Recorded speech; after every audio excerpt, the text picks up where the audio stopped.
예배 시간에 좀 이렇게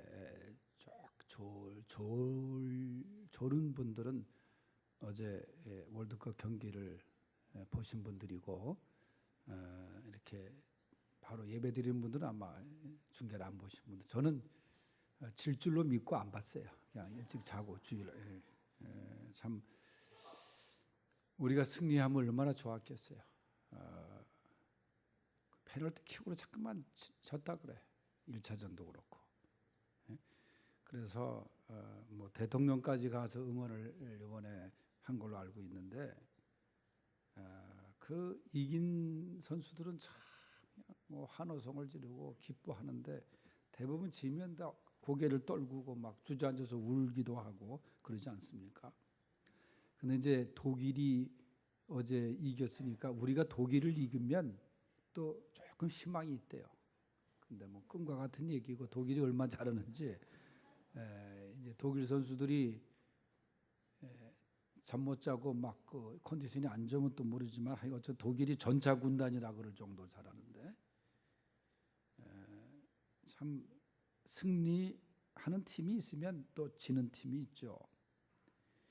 그런데 오늘 본문에 등장하는 다윗이라는 사람은요, 그 사람의 생애를 한마디로 요약한 표현의 문장이 뭐냐면 언제나 이기었다랍니다. 언제나 승리하였더라. 그 말씀이 사무엘하서 8장 6절과 14절에 보면 다윗이 어디로 가든지 여호와께서 이기게 하셨더라. 그러니까 하나님이 다윗이 어디에 가서 싸움을 하든 간에 이기게 하셨다는 거예요. 그 출발점이 오늘 본문입니다. 더군다나 지금 이스라엘 국가의 그 국기의 가운데 들어가 있는 별 하나를 다윗의 별이라고 말합니다. 그러니까 다윗의 승리, 그 승리를 지금 이스라엘 국가에서 그걸 이어받고 거기에 별을 하나 그리고 있어요. 저는 다윗은 전쟁에서 패배를 몰랐던 사람이에요. 승리했던 사람이에요. 우리나라 또 운동을 얘기하면 프로야구가 생길 때 인천에 연고를 둔 그 산미 슈퍼스타즈라는 팀이 있었어요. 여러분들 기억하실지 모르겠지만은 거기에 유명한 감독들이 다 들어갔고, 또 제일교포 투수 중에 장명부라는 괴물 투수가 온 적도 있었는데, 이 산미의 기록이 대기록이 뭐냐? 18연패예요. 18번을 내리 계속 졌어요. 그러니까 아주 그 경기는, 이 산미 경기는 사람 관중도 별로 없고 경기에 임하는 선수들도 없고 했다 하면 지는 거야. 그리고 또 상대 팀은 그렇게 좋아하고 산미를 만나면 당연히 이제 승률을 쌓을 수 있으니까. 그리고 얼마나 맥이 빠지겠어요. 경기하면 지는 거야.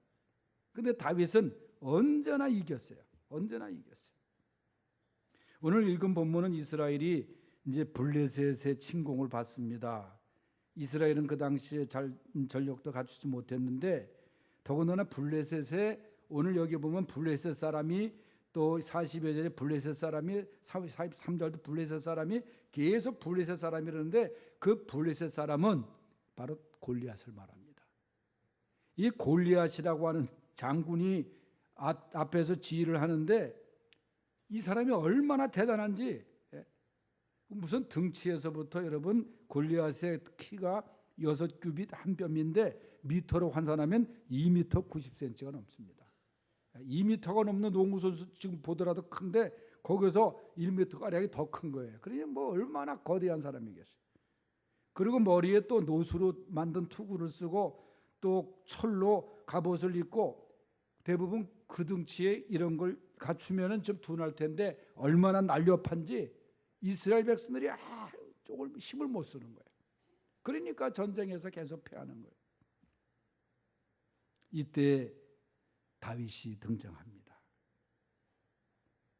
다윗과 골리앗의 싸움이 시작되는 거예요. 여러분 요즘 와서 얘기하는 것이 게임이 안 되는 싸움을 그러잖아요. 다윗과 골리앗의 싸움이라고. 상대가 안 된다는 거예요.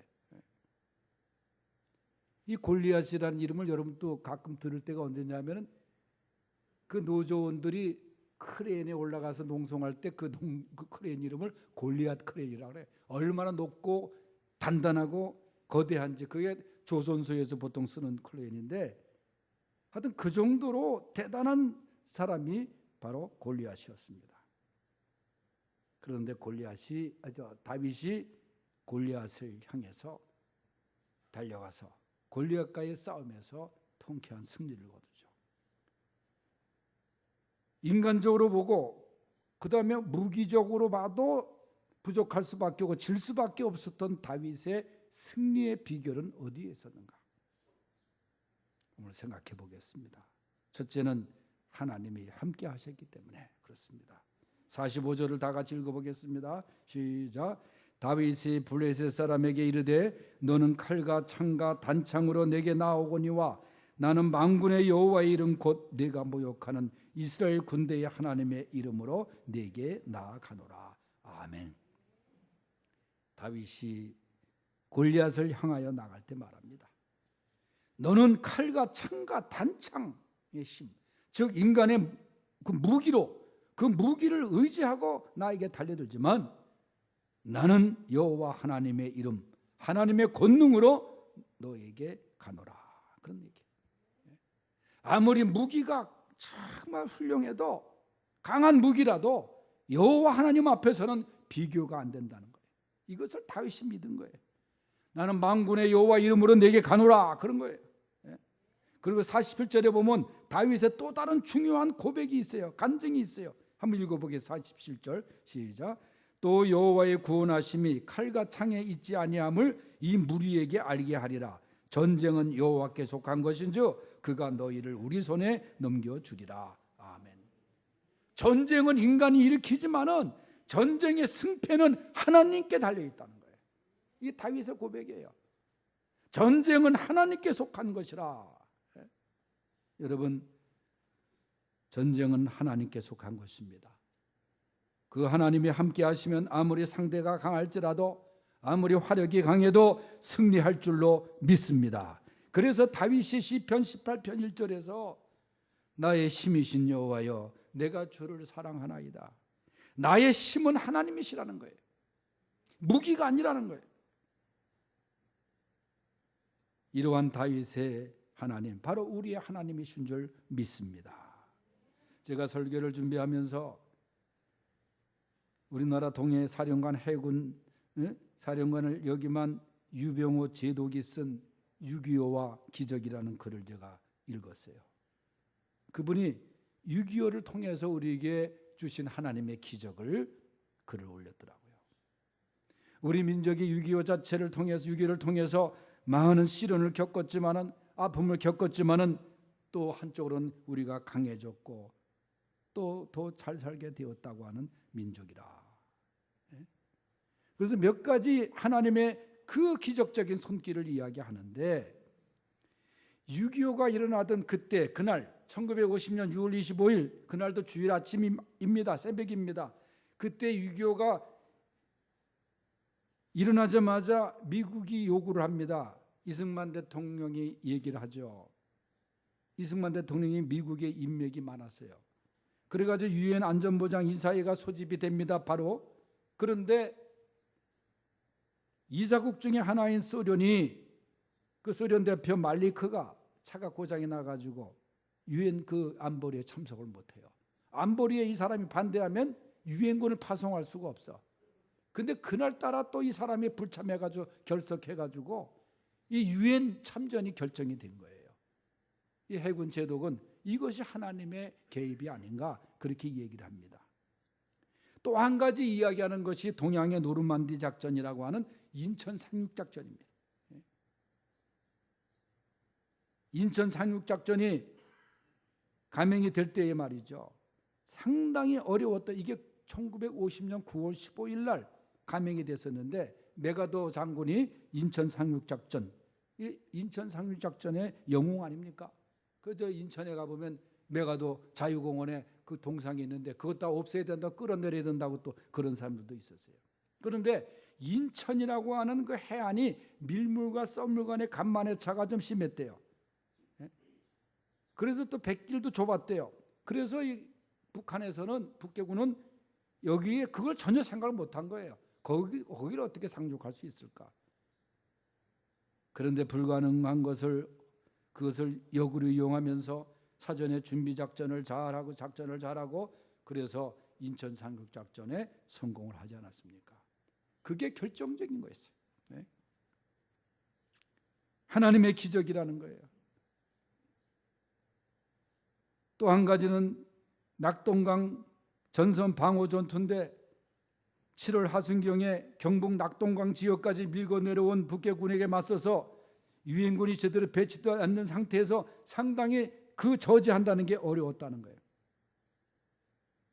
오로지 제공권을 이용한 미 공군의 지원 폭격인데 우리나라의 7월달, 9월달이 장마철로 구름이 많고 공중의 시계가 좋지 않는 계절이라는 거예요.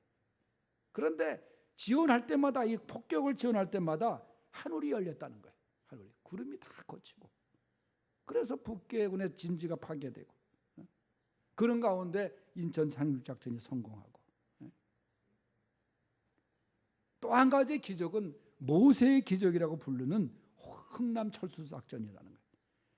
거기에 있는 그 흥남 그 중공군의 개입이 엄청나게 몰려오면서 말이죠. 결국은 철수를 하게 되는데 그 동부전선이 개마고원, 장전호 그런 굉장히 어려운 지역인데 영하 40도까지 내려 중공군이 막 몰려 내려오고 그래서 결국은 철수를 하는데 1950년 12월 11일부터 12월 24일까지 계속 철수를 하는데 군 병력을 10만 명, 피난민이 약 10만 명, 그리고 이제 군수물자도 다 철수하는데 그걸 끝까지 심지어는 해군 함정 갑판상에 있는 전투 장비를 다 바다에 버리고 피난민들을 태우라 그렇게 명령을 내려가지고 그 밀려 내려오는 북한 사람들을 동포들을 다 피난을 시키는데 거기서 배 안에서 5명의 아기가 태어났대요.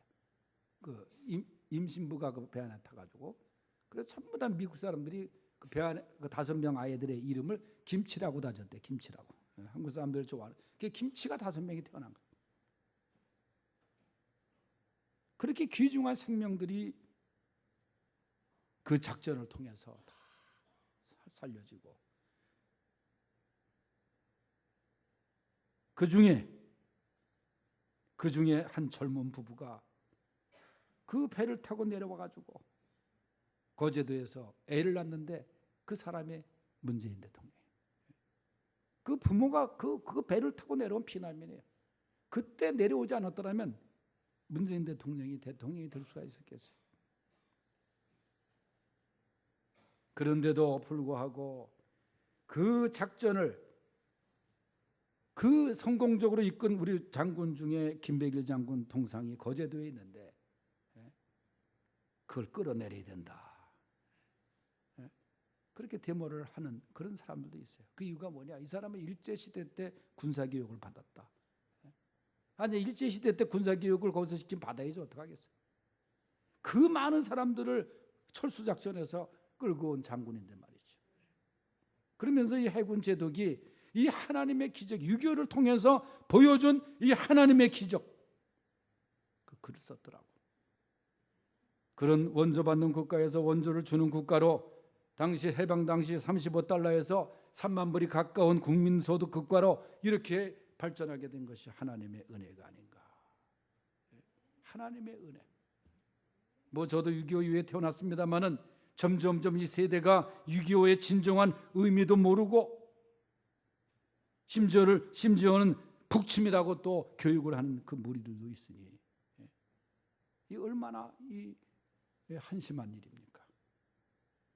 하나님의 은혜로 우리 오늘 대한민국이 있는 줄로 믿습니다. 두 번째 승리의 비결은 다윗의 끊임없는 훈련입니다. 결정적인 것은 하나님이 함께 하셨기 때문에 다윗이 승리했지만은 다윗이 평소에 자기 자신을 갈고 닦는 훈련을 끊임없이 한 사람이에요. 제가 군대에 있을 때 자주 들은 이야기가 훈련에서 흘리는 땀 한 방울은 전쟁에서 흘리는 피 한 방울과 바꿀 수 없다. 그 정도로 귀하다는 거예요. 훈련을 열심히 해야 전쟁에서 이길 수 있다. 훈련의 소중함이죠.